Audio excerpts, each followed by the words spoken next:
Hello दोस्तों, मेरा नाम है विवेक और मैं हर रोज की तरह आज भी आपके लिए एक खौफनाक हॉरर स्टोरी लेकर आया हूं, जिसे सुनकर आपको डर का एहसास होने वाला है। दोस्तों, आप कहानी तो सुन लेते हो, लेकिन लाइक करना भूल जाते हो। इसलिए कहानी स्टार्ट करने से पहले वीडियो को लाइक करके रखिए। आपके एक लाइक करने से मुझे भी थोड़ी बहुत खुशी मिल जाती है। और आपका नाम और आप किस जगह से कहानी को सुन रहे हो, कमेंट करके रखिए। कौन कौन कमेंट करेगा, उनका नाम मैं मेरी अगली कहानी में लेने वाला हूं। तो चलिए आज की कहानी को स्टार्ट करते हैं। मेरा नाम रामू है और मैं होटल शांति निवास में काम करता हूं। ये होटल शहर के बाहर एक सुनसान इलाके में स्थित है। मैं इस होटल में पिछले कुछ महीनों से काम कर रहा हूं और यहां आने से पहले मैंने इसकी रहस्यमय कहानियों के बारे में सुना था। मुझे होटल की रख रखाव और साफ सफाई की जिम्मेदारी दी गई थी। यह होटल करीब 100 साल पुराना है और इसके लंबे गलियारे और भारी लकड़ी के दरवाजे इसकी प्राचीनता को दर्शाते हैं। होटल की दीवारों पर पुराने चित्र और धूल भरी सजावटें हैं। शुरुआत में मुझे यहाँ काम करने में कोई समस्या नहीं हुई, लेकिन जैसे जैसे रातें गहरी होने लगीं, मुझे कुछ अजीबोगरीब घटनाओं का अनुभव होने लगा। एक रात जब मैं गलियारे में चेक कर रहा था, मैंने देखा कि एक कमरे का दरवाजा धीरे धीरे खुला और बंद हो रहा है। मैं इसे देखने के लिए वहां गया, लेकिन कमरे में कोई नहीं था। मैंने दरवाजा बंद कर दिया और लौट आया, लेकिन थोड़ी देर बाद फिर वही दरवाजा अपने आप खुलने लगा। अब मेरी जिज्ञासा बढ़ गई थी। मैं अंदर गया और कमरे का निरीक्षण किया। वहां कुछ भी असामान्य नहीं था, लेकिन मुझे ऐसा महसूस हुआ जैसे कोई मुझे देख रहा हो। उस रात मैंने होटल के अन्य कर्मचारियों से इस घटना के बारे में पूछा। उन्होंने कहा कि कई बार इस होटल में अजीब आवाजें और घटनाएं होती हैं, लेकिन ज्यादातर लोग इसे नजरअंदाज कर देते हैं। मुझे होटल की पुरानी कहानियों में दिलचस्पी हो गई। एक दिन मैंने मिस्टर वर्मा, जो कि होटल के सबसे पुराने कर्मचारी हैं, उनसे पूछा। उन्होंने मुझे बताया कि कई साल पहले यह होटल एक अमीर व्यापारी का घर था। उस व्यापारी की बेटी की शादी की रात उसका दूल्हा उसे धोखा देकर भाग गया था। उस सदमे में बेटी ने अपने कमरे में आत्महत्या कर ली थी। तब से लोग कहते हैं कि उसकी आत्मा यहाँ भटकती है, अपने दर्द और गुस्से के साथ। इस कहानी ने मुझे भीतर तक झकझोर दिया। मैंने सोचा कि शायद वही आत्मा अभी भी यहाँ है और इसलिए अजीब घटनाएं होती हैं।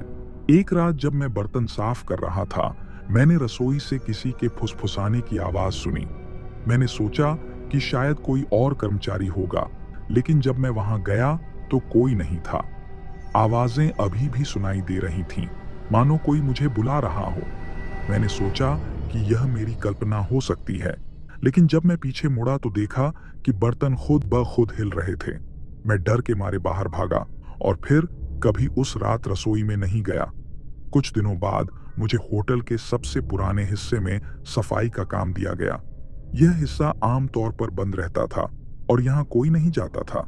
जब मैं वहां पहुंचा तो मुझे एक पुरानी तस्वीर मिली। उसमें वही व्यापारी की बेटी थी। उसकी आंखों में एक अनकहा दर्द और आक्रोश था। जैसे ही मैंने तस्वीर को देखा, मुझे ऐसा लगा जैसे कोई मेरे पास खड़ा हो। एक ठंडी हवा का झोंका आया और मुझे ऐसा लगा जैसे किसी ने मेरे कान में फुसफुसाकर कहा, मेरी मदद करो। यह अनुभव मेरे लिए बेहद डरावना था, लेकिन मैं समझ गया था कि यह आत्मा अपनी कहानी सुनाना चाहती है। मैंने तस्वीर को वापस रख दिया और बाहर आ गया।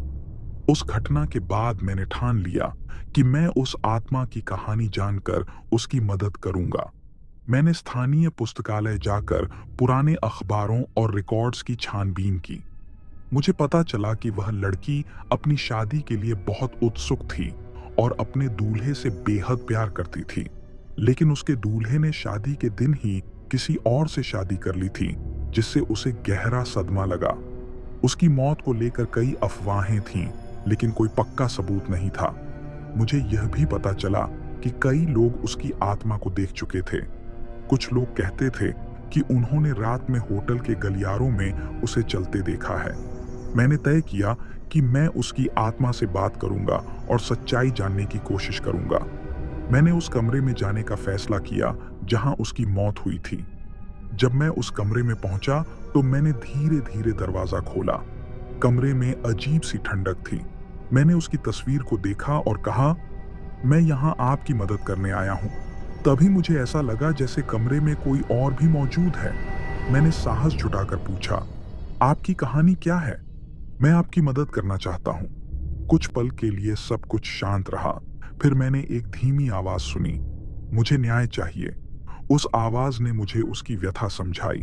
वह चाहती थी कि उसकी कहानी सबको पता चले और लोग यह जाने कि उसके साथ क्या हुआ था। मैंने वादा किया कि मैं उसकी कहानी सबको बताऊंगा। उसके बाद कमरे की ठंडक गायब हो गई और मुझे लगा जैसे किसी ने मेरे कंधे पर हाथ रखा हो। मुझे महसूस हुआ कि उसने अब शांति पा ली है। इस अनुभव के बाद मैंने होटल के कर्मचारियों और मेहमानों को उसकी कहानी बताई। धीरे धीरे होटल में अजीब घटनाएं कम होने लगीं। मुझे लगा कि मैंने किसी तरह उस आत्मा की मदद की है, लेकिन मैं यह नहीं जानता था कि मेरे लिए और भी कुछ बाकी है। एक रात जब मैं अपनी ड्यूटी खत्म करके होटल के खाली गलियारों से होकर अपने कमरे की ओर जा रहा था, मैंने एक आवाज सुनी जो मुझे जानी पहचानी लगी। यह वही धीमी फुसफुसाहट थी जो मैंने पहले भी सुनी थी। मैं रुक गया और चारों ओर देखा। तभी मेरी नजर दरवाजे पर पड़ी, जहां वही पुरानी तस्वीर लगी थी जिसमें व्यापारी की बेटी थी। उसकी आंखों में अब पहले जैसी उदासी नहीं, बल्कि एक अजीब सा आकर्षण था। तभी वह आवाज फिर से सुनाई दी, रामू, मेरी शादी अधूरी रह गई थी, क्या तुम मुझसे शादी करोगे? यह सुनकर मेरा दिल धड़कने लगा।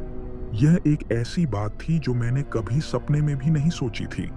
एक आत्मा मुझसे शादी का प्रस्ताव कर रही थी। मैंने खुद को संभाला और कहा, मैं इस तरह की जिम्मेदारी लेने के लिए तैयार नहीं हूं। उस आत्मा ने उत्तर दिया, मैंने शांति पाई है, लेकिन मेरी अधूरी इच्छाओं ने मुझे इस दुनिया में बांध रखा है। तुम्हारे साथ मैं उन्हें पूरा कर सकती हूँ और फिर हमेशा के लिए विदा ले सकती हूँ। मेरे लिए यह एक बहुत बड़ा फैसला था। मैं जानता था कि यह आत्मा मुझे नुकसान नहीं पहुंचाएगी, लेकिन यह स्थिति बेहद विचित्र थी। मैं असमंजस में था और डर के मारे शादी का प्रस्ताव ठुकरा दिया। अगले कुछ दिनों में होटल में अजीब घटनाएं फिर से शुरू हो गईं। कभी कभी मुझे लगता था जैसे कोई मुझे देख रहा हो और कभी कभी कमरे के दरवाजे अपने आप खुल जाते थे। मुझे ऐसा लगने लगा था कि आत्मा अब गुस्से में थी और मुझे परेशान कर रही थी। एक रात जब मैं सोने की कोशिश कर रहा था, अचानक कमरे में चीजें हिलने लगीं। खिड़की पर किसी ने खटखटाया और मैंने देखा कि दरवाजे पर वही पुरानी तस्वीर झूल रही थी।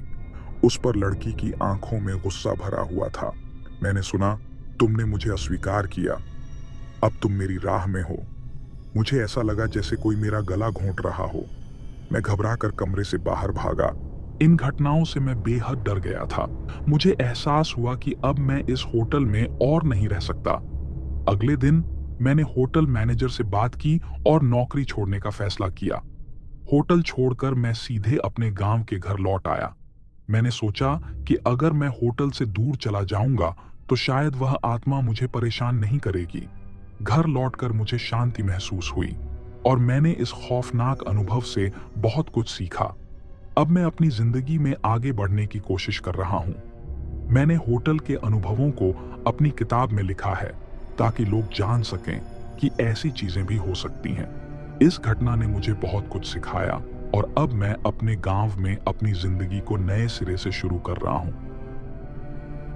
तो दोस्तों, ये थी हमारी आज की कहानी। कहानी अच्छी लगी हो तो वीडियो को लाइक करके चैनल को सब्सक्राइब जरूर करके रखिए और दोस्तों, कमेंट करना मत भूलिए।